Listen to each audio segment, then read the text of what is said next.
Yo, what's up, boys? See these veins? These are called the Arch Linux veins, which you only get from being an Arch user.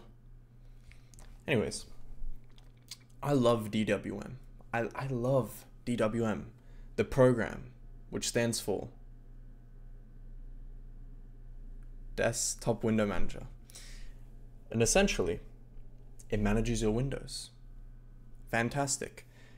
It basically, for my desktop, if we look at it here, it makes it look like this. It makes the windows not have these borders, and it makes it that I have to hold down, like if I just try and like click on it, oh, that doesn't move it. I can't click on the edge. No, I gotta hold Alt and then I can move the window, or Alt and then right click and then I can make the window bigger and smaller. You know, that's just how the program works.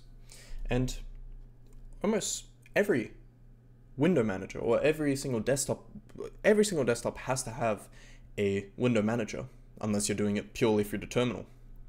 And you know, if we take a look at you know, the window manager, like it's just what it like makes it look like, you know. So here, like, oh, it's the boxes and yeah, and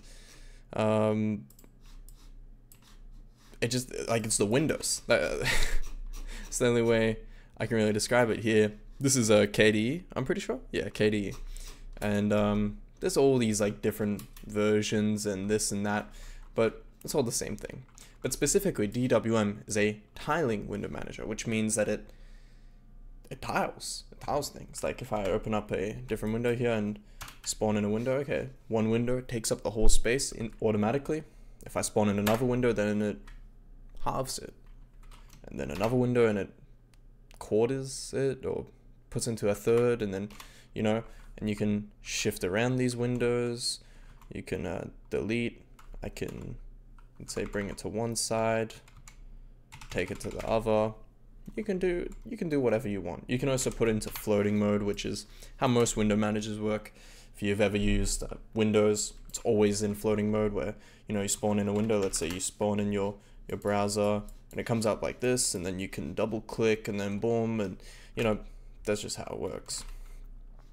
And yeah, but the reason why I love DWM is because a lot of people dislike it because it is very complicated to use. You have to edit the source files. You have to and the source files are in C, not even like Python or C++. Like, it's in a very archaic language, but it's very simple. It barely uses any of your memory or anything. So, you know, I've got 16 gigs of memory, but I'm using 4 gigs. But let's just get it out of the way. That I've got a browser open. I've got a window. I've got, you know, this recording. I've got another browser open on my other window. So, or on my other monitor. So, if I loaded up Windows on my computer, just automatically, I'm already using 4 gigs, 5 gigs, just running everything. So DWM is very simple. It's only like 1,000 lines of code. It's just simple to the point.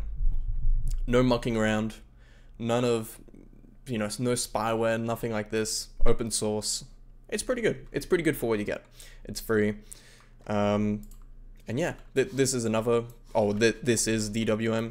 This is somehow someone else customized it. So it's a little bit more, I guess, archaic, if you want to say it. You can really, like, the sky's kind of the limits.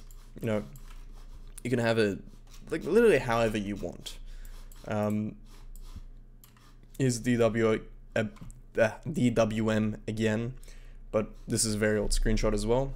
But this is kind of like, this is bare bones DWM if you barely edit it.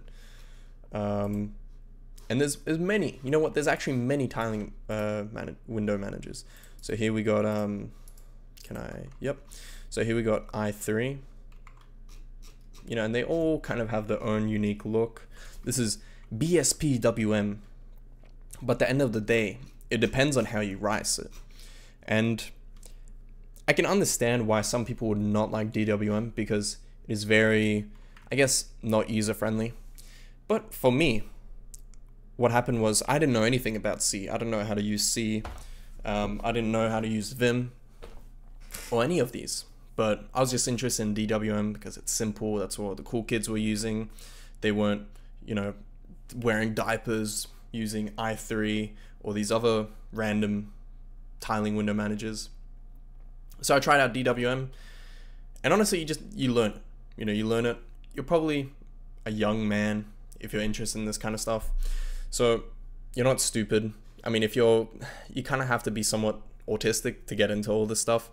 So if you can learn probably Arch Linux and these other programs, Vim, you can learn DWM.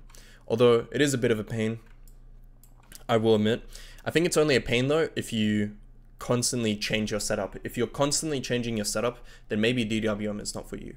But to be honest, I haven't changed my DWM config in months because I kind of made it in a very neutral way. I got it to, this is like my ideal setup, yep. Just show me the time, show me whether I've got Wi-Fi, show me the date, and, got these little icons, because, I mean, you could, by default, it's like 1, 2, 3, 4, 5, 6, so to 10. I only have 6, and just keep it simple. I just keep it simple. If your life, because a lot of people make their entire life revolved around ricing their desktop, and I've got to change it this and that and that. I don't know, I just don't care. Honestly, if I'm bored of how my desktop looks, I literally just, I don't know, put in, okay, boom, my setup looks different. That's all I need, because honestly, your wallpaper is what really makes your setup look like unique or whatever. But I've got it configured in such a way where it kind of doesn't matter. Like, it looks like fine. It looks good either way. Like, the color scheme kind of goes with everything. So that's my philosophy. If you don't want to waste your time, because I think constantly changing your setup is kind of retarded. It's kind of stupid. It's kind of pointless. It's pointless, it's kind of pointless. Just try and get it in a very universal way, how I've gotten it. I'm not saying to do it how I've done it, but just do it where it's very compatible with basically any wallpaper, and then just change your wallpaper. Have a good script like that, where you can just change your wallpaper on the fly. That's all you need. But honestly, that's like, DWM just kind of makes everything simple, I guess. There's no just random stuff. Like, I don't know, like, I really don't know. Like, honestly, I'm not gonna act like I've never even used most of these window managers, but like I don't need to. Like, I don't have any feel to. Again, if your whole life is revolved around changing your window managers every now, all the time, and your setup and all that, go for it.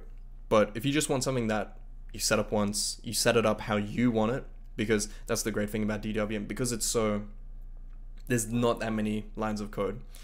It's very easy to modify, because people can, I mean, obviously I'm not going to act like I know how to modify it or anything, but there's people that can, oh, okay, I know what lines of code to add, and then it'll work fine, or do this or do that.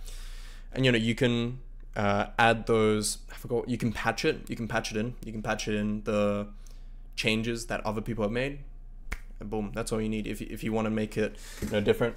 For example, this fact that I've got the date in the middle, that's a patch that I made with DWM. That's it. It's just simple.